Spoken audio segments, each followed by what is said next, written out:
सभापति महोदय, मुझे महामहिम राज्यपाल जी के अभिभाषण पर बोलने का समय दिया, मैं आपका धन्यवाद करता हूं। 16वीं विधानसभा में चुने हुए सभी सम्मानित सदस्यों को मैं बधाई देता हूं और महामहिम राज्यपाल के अभिभाषण हुआ।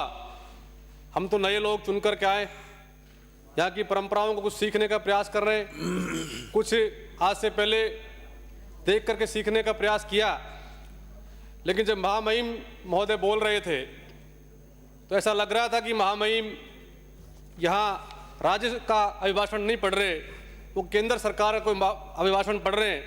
मुझे लगता है कि उनको कोई दिल्ली से जैसे पर्ची सरकार जैसे बनी वैसे कोई पर्ची मिल गई, उस पर्ची पर पूरा पैरा पढ़ करके वो चले गए। चलो धन्यवाद, पढ़ तो गए।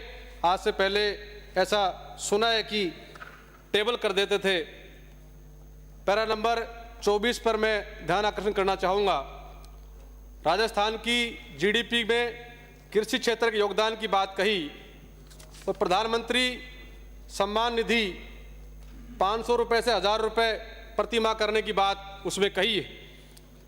मैं माननीय सभापति महोदय, मैं बताना चाह रहा हूँ कि इस बात से इनकार नहीं किया जा सकता कि खेती और किसान के बिना प्रदेश और देश की उन्नति संभव नहीं है। किसान खेती करेगा तो निश्चित रूप से देश और प्रदेश आगे बढ़ेगा। मैं देश के आर्थिक विकास का आधार खेती है, क्योंकि 70% से ज़्यादा लोग आज भी खेती पर निर्भर हैं और खेती कर रहे हैं। देश प्रदेश की आय का भी महत्वपूर्ण जो आय का साधन है वो भी खेती है। तो मैं कोरोना जैसे देशव्यापी महामारी में भी सब चीज़ें रुकने का काम हुआ, लेकिन खेती जो कृषि के क्षेत्र में जो लगातार बदस्तूर काम चलता रहा, जो रुका नहीं। मैं इस नई नवेली सरकार का ध्यान आकर्षण करना चाहूँगा कि सरकार बनते ही जो पूर्व सरकार में किसान को पूरी बिजली मिल रही थी, 6 घंटे बिजली मिल रही थी, और जैसे सरकार बनने के बाद में गाँव में जितने टेलीफोन गाँव से आते हैं 80% लोग इस बात की चर्चा करते हैं कि बिजली पूरी कब आएगी। भले ही 4 घंटे बिजली दें, लेकिन पूरी लगातार तो बिजली दे पाएँ। मैं आपका ध्यान आकर्षित करना चाहता हूँ कि गाँव में, सुदूर गाँव में बैठे लोगों को बिजली देने का काम आप लोग कब पूरा कर पाएंगे। जिस तरीके से पिछली सरकार ने 2000 यूनिट बिजली, किसानी बिजली फ्री देने का काम किया, क्या आने वाले वक्त में ये सरकार, पर्ची सरकार भी, क्या राजस्थान की जनता को 2000 या उससे ज़्यादा यूनिट बिजली फ्री दे करके जो किसान की आय बढ़ाने की बात कर रहे थे वो काम, उस काम में अपना सहयोग करना चाहते हैं क्या? किसान सम्मान निधि में 500 रुपये प्रति माह से बढ़ा करके 1000 रुपये करने की बात कही। देश की सरकार में प्रधानमंत्री बने नरेंद्र मोदी जी, उन्होंने कहा किसान की आय दुगुनी करेंगे, लेकिन आय दुगुनी करने के नाम पर आज केवल 1500 रुपये बढ़ा करके आय दुगुनी नहीं हो सकती। मैं आपके माध्यम से कहना चाहता हूं कि जब बढ़ाने का काम करना चाह रहे हो आप लोग, तो किसान का 1000 नहीं महीने का, आप 10,000 बढ़ाने का काम करना चाहिए।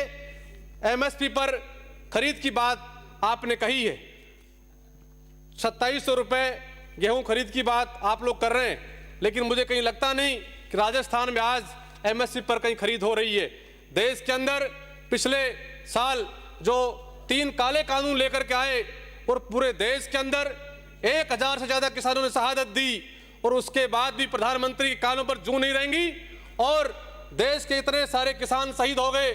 उसके बाद घुटनों के बल आना पड़ा और बात माननी पड़ी, क्योंकि देश के प्रधानमंत्री चाहते थे उनके उद्योगपति मित्रों को किस तरीके से मैं फायदा पहुंचा सकता हूं, मेरे उद्योगपति मित्र जो हैं उनको कैसे मैं लाभ दिला सकता हूं।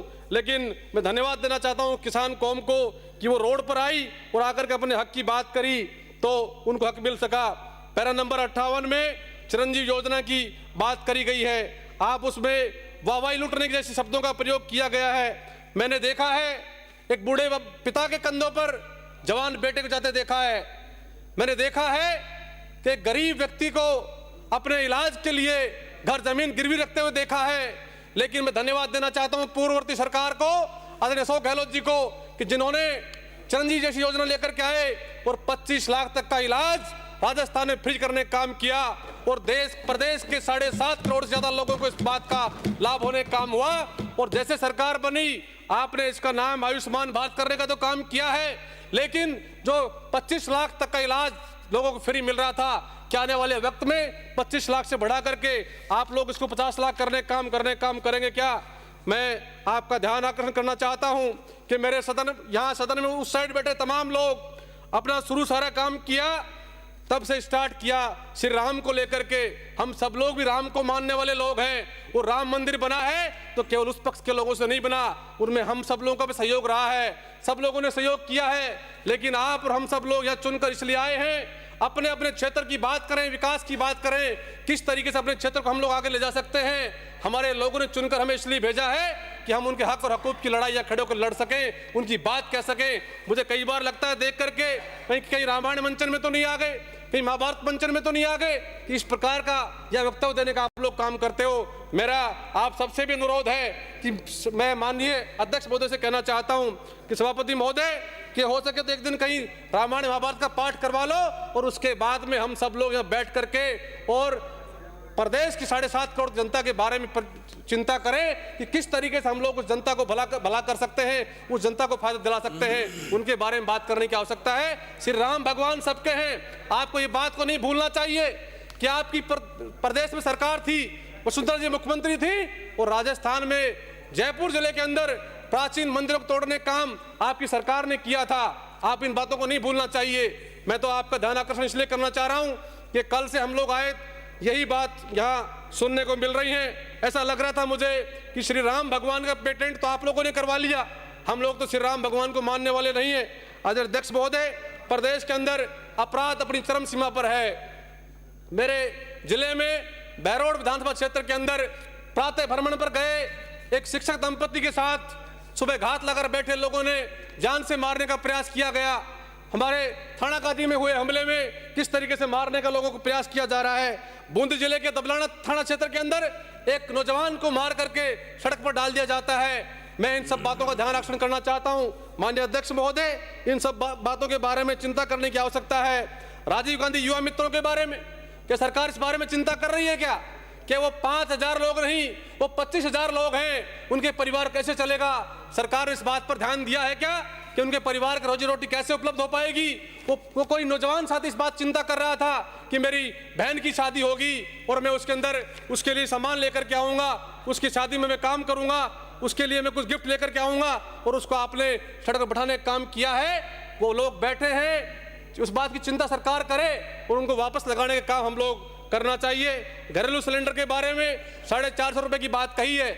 मैं सरकार का माननीय अध्यक्ष जी के माध्यम से ध्यान आकर्षण करना चाहूंगा कि 450 रुपए का सिलेंडर देने की बात कही है, वो सीधा जनता को सिलेंडर 450 का दे दो भाई। आप 450 का दोगे, सब्सिडी डालोगे, कई सारा लफड़ा होगा, इसलिए कोई चिंता की बात नहीं हो। आपकी देने की मनसा है तो आप लोग उनको 450 में सीधा देने का काम करें। माननीय अध्यक्ष महोदय, मैं आपका ध्यान आकर्षण करना चाहता हूं, कल मेरे एक साथी बड़े बड़े भाषण दे रहे थे, भारत जोड़ो यात्रा के बारे में चर्चा कर रहे थे।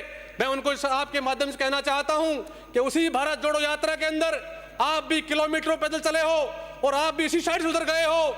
मैं मानता हूं इस बात को कि दिल्ली से पर्ची मुख्यमंत्री की आई, वैसे पर्ची आपको मिली होगी, मैं गलती आपकी नहीं मानता, लेकिन आपने जो जिस प्रकार वक्तव्य यहाँ दिया था, आपको एक बार सोचने की आवश्यकता थी कि उसी में और आने वाले वक्त में भी ये लोग आपकी सम्मान नहीं करेंगे, आपको वापस इधर आना पड़ेगा और यही लोग आपका सम्मान करेंगे।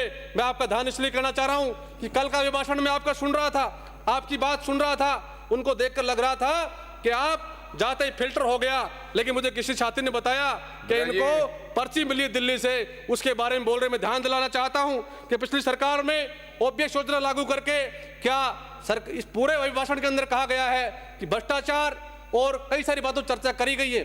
क्या ओपीएस लागू करके राजस्थान के उन कर्मचारियों को फायदा देने की बात सरकार ने करी तो क्या भ्रष्टाचार है?